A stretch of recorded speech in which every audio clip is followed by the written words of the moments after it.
LOS40.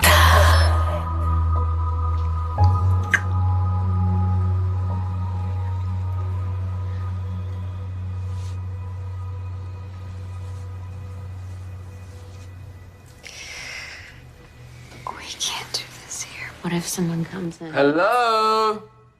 Anyone here? Anyone? You just have an answer for everything, don't you? How has Hardin changed since the first movie? He's changed a lot. He'll change throughout the process of the second one too, but he's changed a lot even in the time that we don't see. So from the end of the first one to the start of the second. It's not a long period of time, but he's definitely evolved in that time, and you can see it from the first scene you see of him in the second one. You can see he's changed a little bit and continues to throughout the course of the film. And how has Hero changed since the first movie? Do you know what? I don't think I've changed at all, I'd like to think.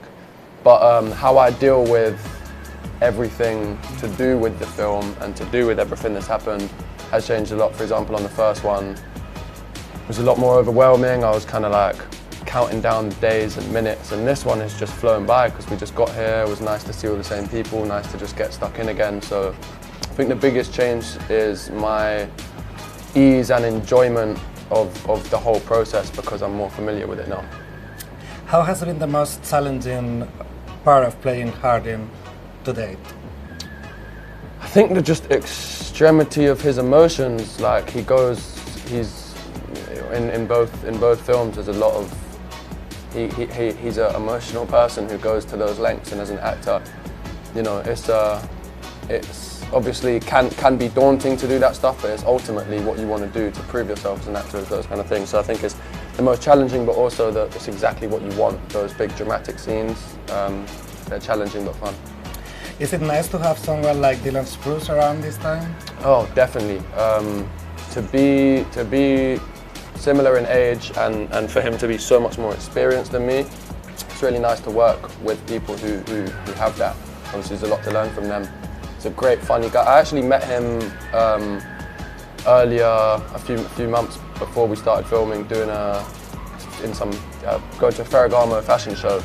And got to know him and his brother a little bit then, so it was really cool that he joined the cast because I had no idea when I first met him, neither did he.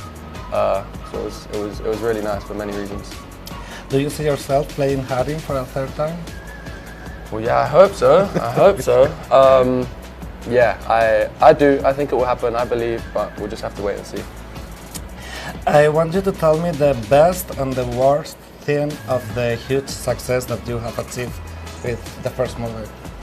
I don't know if I can do like best and worst, but one of the best things is the platform that this has given me to just as a launch pad for my career is incredible, and I'll forever be grateful for Anna, Todd and her fan base for giving me that platform.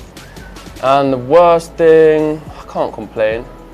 The worst thing, maybe just like small sacrifices you make with like being recognised and those kind of things, but listen, yeah, it's nothing in comparison. So, what did you enjoy most while filming a movie, in general? I like the fact that you get to know and work with other people. It's kind of like a group project where you go through tough times and disagree and stuff, and by the end you come out as like, you know, good friends who went through beep together kind of thing. So there's a nice kind of family feel to it all, and the fact we've come back next year, it's really cool to have the same group of people. That, and just when you're in a scene acting, in between the words action and cut, it's probably the most enjoyable time for me. In your own words, what can we expect from this second of the movie as fans? I think it's like your first question, the evolution of not just Hardin but Tessa too, and their relationship. We just keep telling the story. Yeah, both of them change a lot, and it's just really interesting to see them go about that. So yeah, the evolution of the characters is ultimately what I love most about this film. ¡Te abre la puta puerta! ¿Es Hardin, Scott? Hardin, tienes dos opciones. O me follas o te largas. Tú decides. Anna, did you expect to be here shooting another installment of the after story?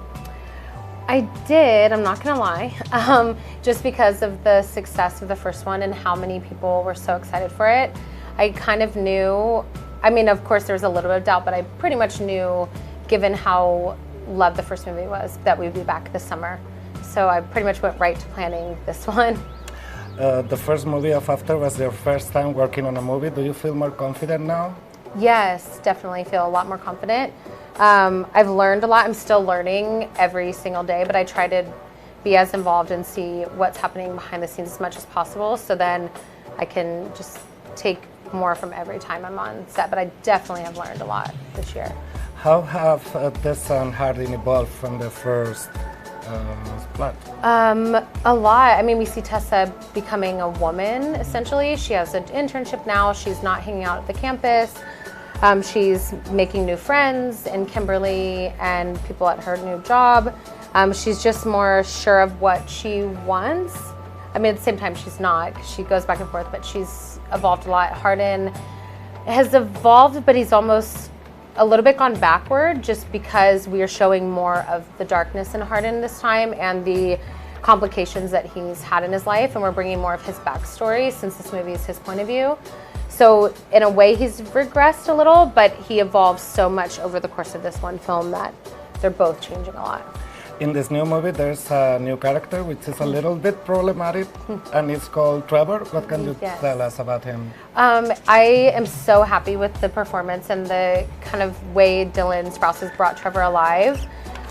In the book, I don't really love Trevor, even though I made him, but he drives me crazy because he's just always in the way.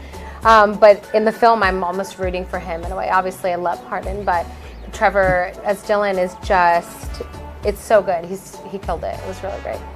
Did you find some sort of inspiration for your new stories after all what happened with the first After movie? Yeah, I learned never to write a book about a bunch of tattoos because when you try to film it, it is crazy. I realistically have just thought more in terms of not only keeping the story on the page. So when I'm writing, it's hard to explain without giving specific scenes, but just in a way I'm just thinking from a film point of view as well now, which is really fun and almost like a writing exercise for me, to where I was so used to writing the other way that now I'm thinking more in scenes and how things could be adapted. Would you like to develop the story of Tessa and Hardin more, or would you like to move on to another things? Both. Okay. Right now I'm so in the middle of Tessa and Hardin from what I did, 5 years ago. So at the moment, I'm so satisfied with this, but I do have a lot of material that I've written just for myself, because I just have random things sometimes where I think of them or think of someone in the story and write it, that eventually I might show the readers, but I also don't want to be that person that just keeps milking the same thing. So I would love to make these films as best as possible and focus on my other books for now, and then if there's another After book in a few years or so, I'm not going to say no now, but I can't promise. So that was my next question. Do you see After as a film franchise or not? Yeah, I mean, yeah, definitely. We killed it in the first one. The second one, the film is significantly different, but in the best way. We've really kind of raised the stakes and just brought an entirely different feel to it. So if they loved the first one, and even the people who didn't love the first one, when you watch this film, I'm so confident in what we've done that I definitely think it's a franchise for sure.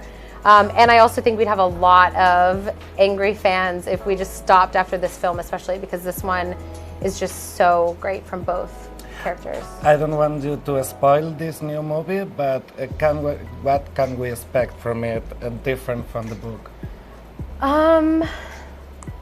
Just a couple of the storylines of side characters. It's really hard when you have an ensemble type cast, when there's so many characters. In the book, everyone has such a developed backstory in future and present, but you just can't do that on film because this is, at the end of the day, about Hardin and Tessa. And as much as I love these characters and it killed me to kill them off, essentially, we just can't have that many storylines in a film. And for me, the things that have changed, without spoiling anything, is just only to make the story better and to make the best film, because as much as I know, and I love the books obviously, but I'm also want to make the best film. So anything that didn't make it is just for that purpose of like, this is the best version of the film.